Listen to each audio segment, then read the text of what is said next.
Arjun ആയങ്കിയുടെ mobile phone കണ്ടെത്തി. ആഭ്യന്തരമന്ത്രിക്കെതിരെ post ഇടാൻ ഉപയോഗിച്ചു എന്ന് കരുതുന്ന ഫോണാണ് കണ്ടെത്തിയത്. ആയങ്കിയെ പിടികൂടിയ അഭിഭാഷകയുടെ അപ്പാർട്ട്മെന്റിന് സമീപത്തു നിന്നുമാണ് ഈ ഫോൺ കണ്ടെത്തിയത്. അർജുൻ ആയങ്കിക്കെതിരെ നിർണായക തെളിവാണ് ഇപ്പോൾ പോലീസിന് ലഭിച്ചിരിക്കുന്നത്. ആഭ്യന്തര വകുപ്പ് മന്ത്രി രമേശ് ചെന്നിത്തലയെ അവഹേളിച്ചുകൊണ്ട് പോസ്റ്റ് ഇട്ട മൊബൈൽ ഫോൺ കണ്ടെത്തിയിരിക്കുന്നു.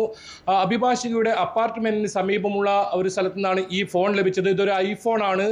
ഈ ഫോണിൽ ഉപയോഗിച്ചാണ് ഈ അർജുൻ ആയങ്കി ഇത്തരത്തിൽ ആഭ്യന്തര വകുപ്പ് മന്ത്രി രമേശ് ചെന്നിത്തലയ്ക്കെതിരെയുള്ള ഭീഷണി സന്ദേശങ്ങൾ അത്തരം കാര്യങ്ങളൊക്കെ ചെയ്തത്. ഏതായാലും ഈ കേസിൽ ഏറ്റവും നിർണായകമാണ് ഈ ഫോൺ. അതാണ് ഇപ്പോൾ ലഭിച്ചിരിക്കുന്നത്. എന്തായാലും ഇത് ശാസ്ത്രീയ പരിശോധനയ്ക്കായി ഫോറൻസിക് ലാബിലേക്ക് അയക്കുമെന്നാണ് പോലീസ് വ്യക്തമാക്കിയിരിക്കുന്നത്. ഏതായാലും ഇന്നലെയാണ് അർജുൻ ആയങ്കിയെ 3 ദിവസത്തെ കസ്റ്റഡിയിൽ ലഭിച്ചത്.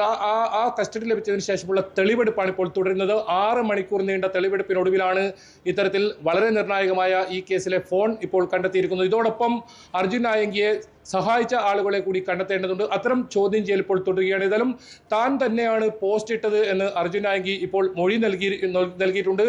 അത് സാധൂകരിക്കുന്ന രീതിയിലാണ് ഇപ്പോൾ ഈ ഒരു മൊബൈൽ ഫോൺ ലഭിച്ചിട്ടുള്ളത്. ഈ ഫോൺ സിം കാർഡ് ഉപയോഗിച്ചായിരുന്നില്ല ഇയാൾ ഇത്തരത്തിൽ ഉപയോഗിച്ചുകൊണ്ടിരുന്നത്. വൈഫൈ ഉപയോഗിച്ചായിരുന്നു ഇത്തരം ഓരോ പോസ്റ്റുകളും ഈ അർജുൻ ആയങ്കി ഇട്ടിരുന്നത്. എന്തായാലും ഇയാളെ അറസ്റ്റ് ചെയ്യുന്ന സമയത്ത് ഒരു ഫോൺ ലഭിച്ചിരുന്നു. പക്ഷേ ആ ഫോൺ ഉപയോഗിച്ചായിരുന്നില്ല ഇയാൾ ഇത്തരത്തിൽ പോസ്റ്റ് ഇട്ടിരുന്നത്. ഇപ്പോൾ ഏറ്റവും നിർണായകമായ ഒരു ഫോണാണ് ഇപ്പോൾ ലഭിച്ചിരിക്കുന്നത്. ഈ ഐഫോൺ ആണിത്.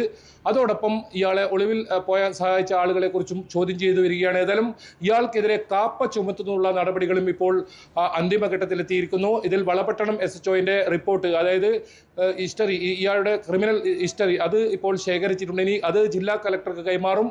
ജില്ലാ കളക്ടറാണ് ഇതിലൊരു തീരുമാനമെടുക്കുക. അതോടൊപ്പം കോതമംഗലം പോലീസ് രജിസ്റ്റർ ചെയ്ത കേസിൽ ഇയാളുടെ കസ്റ്റഡി ആവശ്യമുണ്ട്. ഏതായാലും ആ കേസിലും ഇയാളെ കസ്റ്റഡിയിൽ വാങ്ങും. വെള്ളിയാഴ്ച 11:30 വരെയാണ് പോലീസ് കസ്റ്റഡിയിൽ അർജുൻ ആയങ്കി വിട്ടിട്ടുള്ളത്. അതിനുശേഷം കോതമംഗലം കേസിൽ ഇയാളെ കസ്റ്റഡി ആവശ്യപ്പെട്ട് അപേക്ഷ നൽകും. അങ്ങനെ കാപ്പ ചുമത്തുന്നതുവരെ പരമാവധി ഇത്തരത്തിൽ കസ്റ്റഡി വാങ്ങുകയും ഇയാൾക്ക് ജാമ്യം ലഭിക്കാതിരിക്കുന്ന സാഹചര്യം ഒരുക്കുകയാണ് ഇപ്പോൾ പോലീസ്. എന്തായാലും കൃത്യമായ തെളിവുകൾ ശേഖരിക്കുകയാണ്, ശാസ്ത്രീയമായ തെളിവുകൾ ശേഖരിക്കുകയാണ്. കഴിഞ്ഞ ദിവസമാണ് അഴീക്കോട്ടെ ഇയാളുടെ വീട്ടിൽ നിന്നും ലാപ്ടോപ്പും പെൻഡ്രൈവും പിടികൂടിയത്. അതിപ്പോൾ ഫോറൻസിക് പരിശോധനയ്ക്കായി അയച്ചിട്ടുണ്ട്.